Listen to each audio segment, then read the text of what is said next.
소리뉴스는 탈모는 둘루스에 위치한 탈모 전문 두피 문신 클리닉 킹덤에서 해결하세요.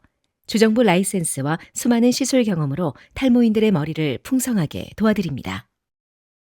융자의 정석, 이진명이 이끄는 트리니티는 진솔하고 명확합니다. 28년을 한결같이 융자는 이진명에게 맡기세요. 각종 반찬, 도시락, 잔치 음식으로 30년을 지켜온 한국의 맛, 나눔 잔치집 404-543-9113 오늘 식탁이 파티가 됩니다.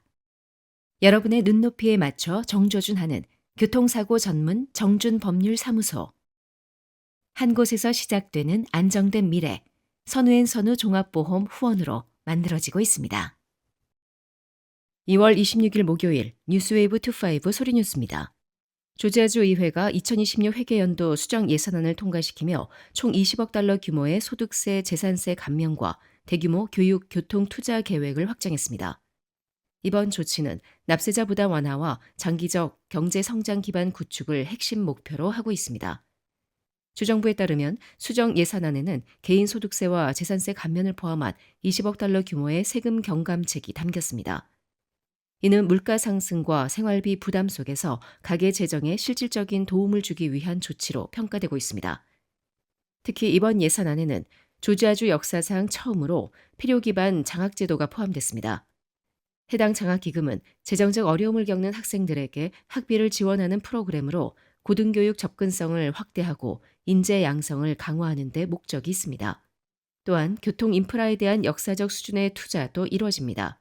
도로 확장, 교통망 개선 등 주요 인프라 프로젝트에 예산이 배정되며 이는 인구 증가와 기업 유입에 대비한 선제적 조치로 분석됩니다. 한편 조지아 하원은 HB 1002를 통과시켜 주소득세율을 4.99%로 인하하기로 했습니다. 이는 당초 계획보다 3년 앞당겨 시행되는 것으로 세제 경쟁력 강화와 주민 실질 소득 증대에 긍정적인 영향을 미칠 것으로 전망됩니다. 주지도부는 납세자의 세금 부담을 줄이는 동시에 보다 안전하고 번영하는 조지아를 만들기 위한 중요한 진전이라며 의회와의 협력에 감사를 표했습니다. 이번 수정 예산안과 세제 개편은 향후 조지아 경제 전반과 주민 생활에 적지 않은 변화를 가져올 것으로 보입니다. 미 국토안보부가 조지아주 오크우드 소재의 대형 창고 건물을 6,816만 2,500달러에 매입하고 이를 연방이민세관 단속국 이민구치소로 전환할 계획입니다.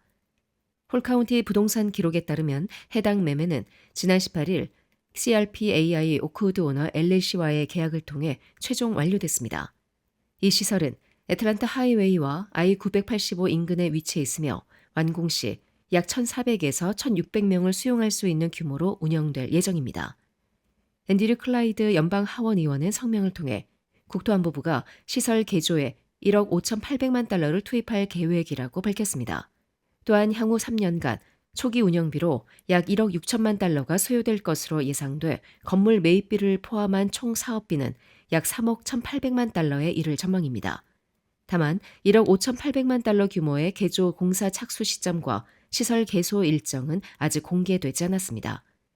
이번 대규모 이민구치소 조성 계획은 연방정부의 이민단속 강화 기조 속에서 추진되는 것으로 향후 지역사회와 경제, 교통, 공공안전 등에 미칠 영향에도 관심이 모아지고 있습니다.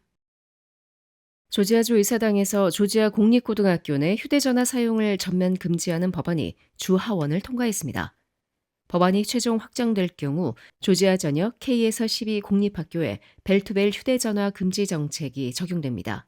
이번 법안은 지난해 유치원부터 8학년까지 수업 시간 중 개인 전자기기 사용을 금지한 조치를 고등학교까지 확대하는 내용을 담고 있습니다. 이에 따라 학생들은 등교 후 첫 수업 시작 시점부터 하교시까지 개인 휴대전화를 사용할 수 없게 됩니다. 이 법안을 발의한 스콧 힐튼 의원은 조지아 전 학년을 대상으로 수업 시작부터 종료까지 휴대전화를 치우는 정책을 추진하고 있다며 학생들이 학습에 더욱 집중할 수 있는 환경을 조성하는 것이 목표라고 밝혔습니다. 힐튼 의원은 유치원부터 8학년 대상 정책 시행 이후 학업 성취도와 시험 점수가 향상되고 교내 징계 및 폭력 사건이 감소하는 효과가 나타났다고 설명했습니다. 또한 특수교육 대상 학생과 비상 상황에 대비한 예외 규정도 포함되어 있다고 덧붙였습니다. 한편 조지아 교사단체인 조지아 교육자협회는 법안에 대해 지지 입장을 밝혔습니다. 단체 측은 휴대전화는 학생들의 집중력을 저해하는 주요 요인이라며 고등학교까지 금지 조치가 확대되면 학생과 교사 모두 교육 본연의 목적에 더욱 충실할 수 있을 것이라고 밝혔습니다. 반면 학교 안전 옹호 단체인 체인지 포 치는 위기 상황 대응에 대한 우려를 제기했습니다. 이 단체는 2024년 아플라치 고등학교에서 발생한 총격 사건을 언급하며 비상 상황에서 학생들이 즉각적으로 휴대전화에 접근하지 못할 경우 혼란이 커질 수 있다고 지적했습니다. 해당 법안은 현재 주 상원 심의를 앞두고 있으며 통과 시 주지사 서명을 거쳐 최종 시행 여부가 결정됩니다. 그네카운티 보안관 사무소는 대규모 마약 밀매 사건과 관련해 2명을 체포했다고 25일 밝혔습니다. 보안관실에 따르면 지난 18일 드에빈 브라운과 세리나 존슨을 검거했습니다. 이번 수사는 보안관실 특별수사과와 귀넷 메트로 태스크포스가 연방수사국, 마약단속국과 공조해 진행됐습니다.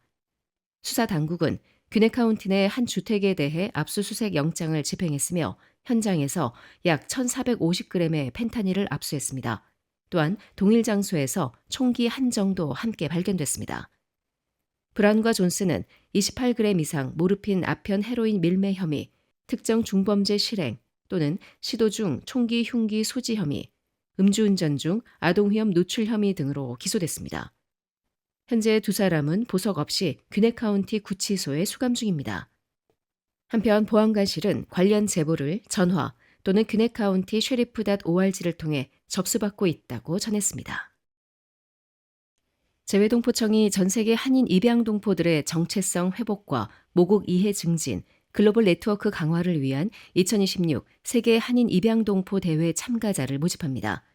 이번 대회는 5월 18일부터 22일까지 4박 5일간 인천과 서울, 파주 일원에서 열리며 약 90여 명의 입양 동포가 초청될 예정입니다.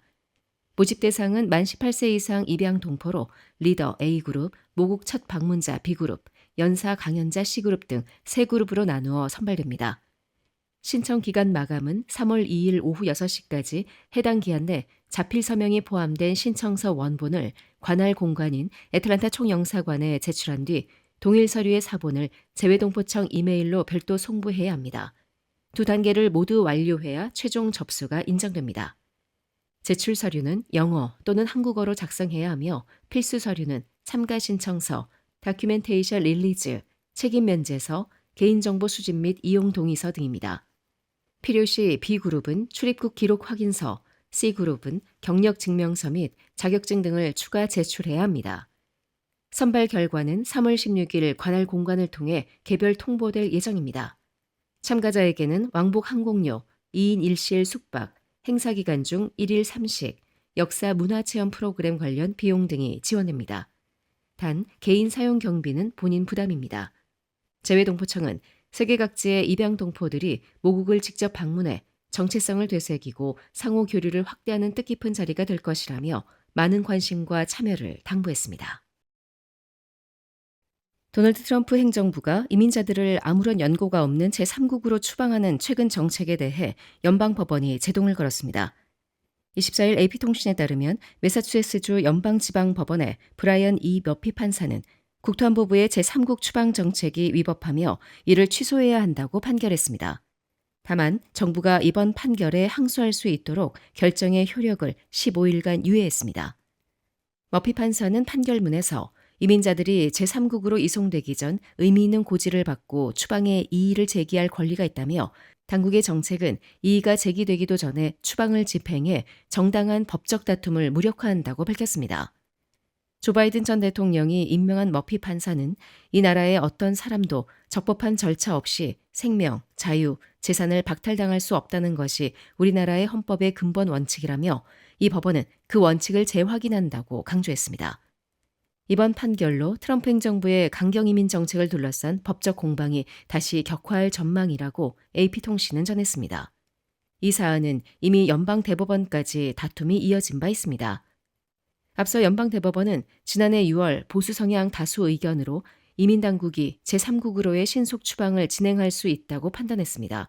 반면에 진보 성향 대법관들은 제3국 신속 추방이 정부에 특혜를 주는 것이라며 반대 의견을 냈습니다.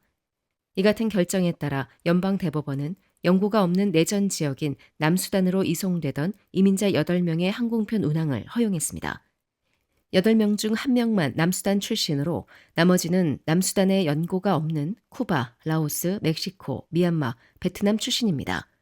이들 8명은 살인과 성범죄, 강도행위 등으로 유죄 판결을 받고 추방 명령을 받았습니다. 또한 미 국방부는 지난해 3월 머피 판사가 발부한 임시 금지 명령에 따른 절차를 거치지 않고 최소 6명을 엘살바도르와 멕시코로 추방한 바 있습니다. 한편 머피 판사는 이번 판결문에서 트럼프 행정부가 법원의 결정을 반복적으로 위반했다고도 지적했습니다. 미 식품의약국인 FDA가 리스테리아 오염 가능성이 제기된 냉동 블루베리에 대해 최고 등급인 클래스 I 리콜로 지정했습니다. FDA에 따르면 오리건주에 본사를 둔 윌라메트밸리 과일 회사는 약 55,689파운드에 달하는 개별 포장 냉동 블루베리를 자발적으로 리콜 조치했습니다. 해당 리콜은 지난 12일 처음 발표됐으며 이후 FDA가 이를 클래스 I 등급으로 분류했습니다.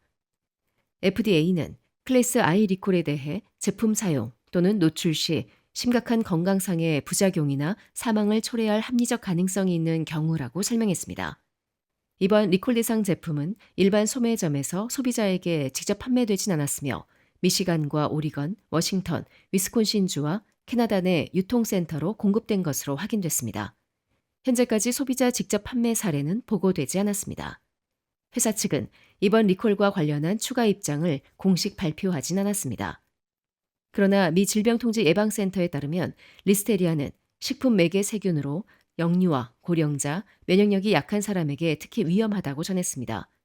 감염 시 발열, 근육통, 구토, 설사 등의 증상이 나타날 수 있으며 중증으로 진행될 경우 폐혈증이나 수막염으로 이어질 수 있습니다. 또 임산부의 경우 유산이나 조산 위험도 있는 것으로 알려졌습니다. 한편 보건당국은 관련 유통망에 대한 점검을 강화하고 있으며 추가 정보가 확인되는 대로 공개할 방침입니다. 지금까지 2월 26일 목요일 소리뉴스였습니다. 건강한 하루 보내십시오. 고맙습니다.